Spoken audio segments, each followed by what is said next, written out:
Dear students, today we will discuss new topic that is class cyclostometer.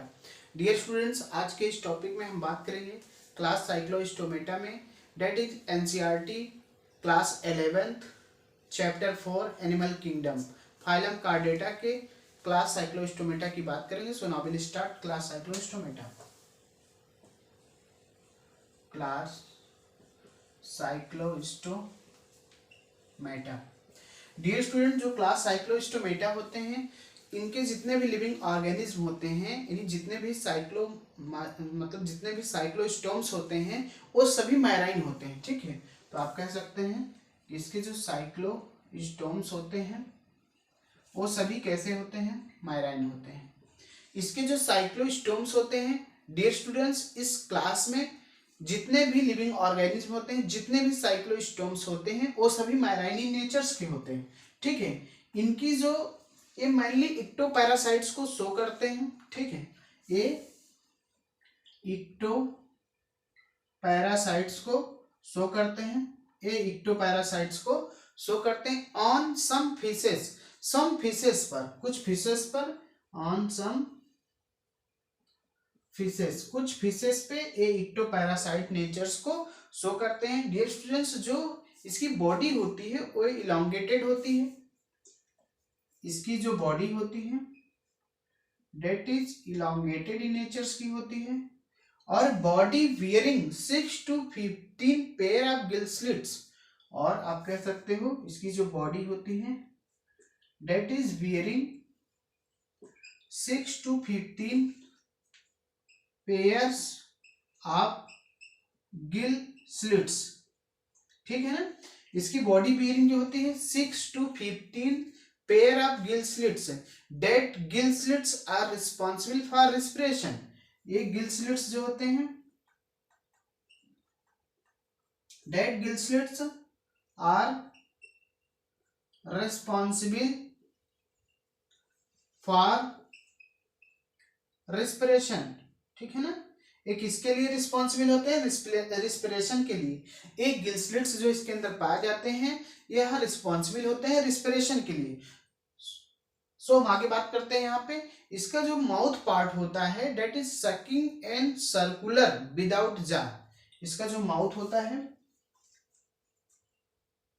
Dear students, इसका जो mouth होता है that is sucking and circular without jaw. ठीक है ना, इसका जो माउथ होता है that is sucking and circular without jaw. ठीक, बॉडी जो होती है, body is divide of scales and pair fins इसमें पाए जाते हैं. ठीक, आइए आगे देखते हैं.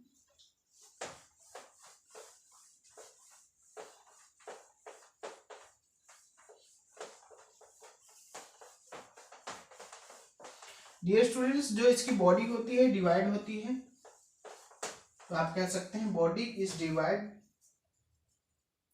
Body is divide of scaleless and pair fins. Body is divide of scaleless and pair fins. ठीक है ना, body is divide of scaleless and pair fins. इसका जो क्रेनियम होता है एंड वर्टिब्रल कॉलम और कार्टिलेजिनस इन नेचर. ठीक, इसके अंदर जो क्रेनियम पाए जाते हैं and cranium and vertebral column, that is cranium and vertebral column are cartilaginous in nature, are cartilaginous. ठीक है ना, वो कैसे नेचर के होते हैं, कार्टिलेजिनस इन नेचर्स के होते हैं. इसका जो सर्कुलेशन होता है डियर स्टूडेंट्स, इसका जो सर्कुलेशन होता है डेट इज क्लोज टाइप का होता है. इसमें जो सर्कुलेशन होता है इसके डेट इज क्लोज टाइप का होता है. इसके जो सर्कुलेशन होते हैं डेट इज क्लोज टाइप के होते हैं. लेकिन जब ये माइग्रेट करते हैं, ठीक है, but migrate for swimming to fresh water, जब एक प्रजनन करते हैं तो प्रजनन के लिए फ्रेश वाटर में माइग्रेट करते हैं, बट आप कह सकते हैं migrate for spawning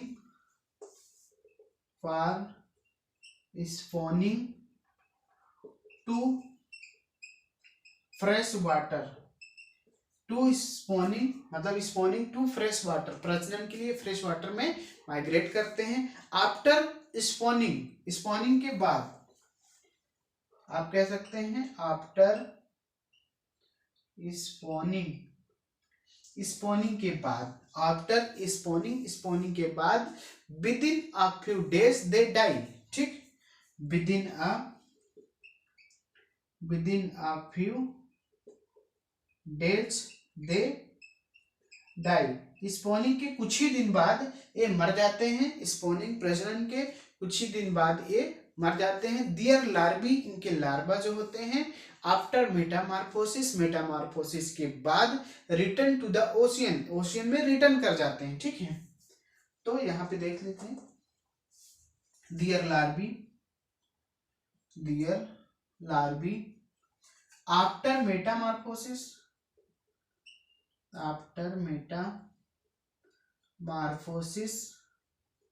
return to the ocean, ठीक है।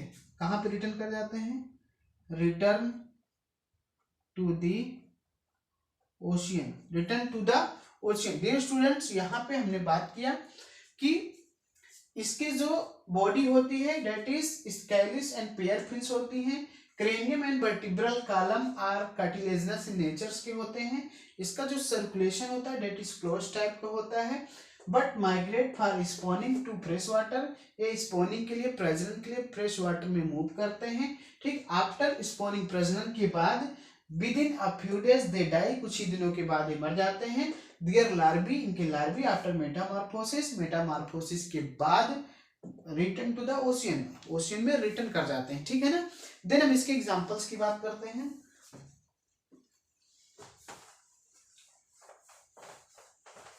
यहाँ पे इसके एग्जांपल्स की बात करते हैं जो कि एनसीईआरटी ने दे रखा है।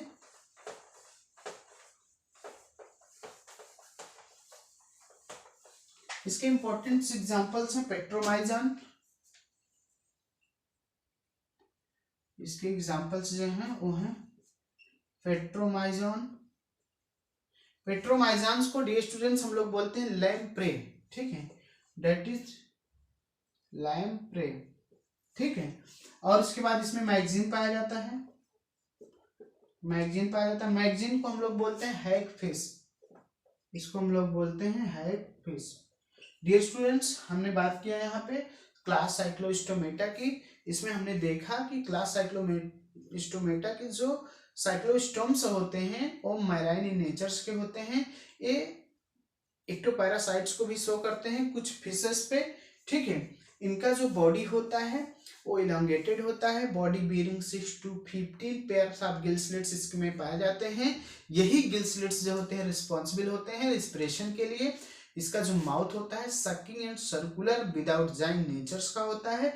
Body is divide of scaleless and pair fins इसमें पाए जाते हैं। क्रेनियम एंड वर्टिब्रल कॉलम्स जो होते हैं आर कार्टिलेजिनस इन नेचर्स के होते हैं। इसका जो सर्कुलेशन होता है डेट इज क्लोज टाइप का होता है। साइक्लोस्टोम्स डियर स्टूडेंट्स जो होते हैं वो सभी मैराइन होते हैं, ठीक है। After migrate for swimming to fresh water, ठीक है ना, प्रजनन के लिए फ्रेश वाटर में चले जाते हैं। आफ्टर स्विमिंग, प्रजनन के बाद ये क्या करते हैं, with in a few days ये मर जाते हैं, दे डाई, ये मर जाते हैं। दियर लार्वी, इनके लार्वा जो होते हैं after metamorphosis return to the ocean, इसके मेटामॉर्फोसिस के बाद इसके जो लार्वा होते हैं वो सभी ओशियन में पुनः रिटर्न हो जाते हैं, ठीक है। इसके एग्जांपल जो होते हैं डेट इज पेट्रोमाइजन को हम लोग लैम्प्रे बोलते हैं, ठीक है। और इसका एग्जांपल मैगजीन होता है that is hagfish. So dear students, आज के इस चैप्टर में, आज के इस टॉपिक में इतना ही, बाकी बातें नेक्स्ट टॉपिक पे। So thank you.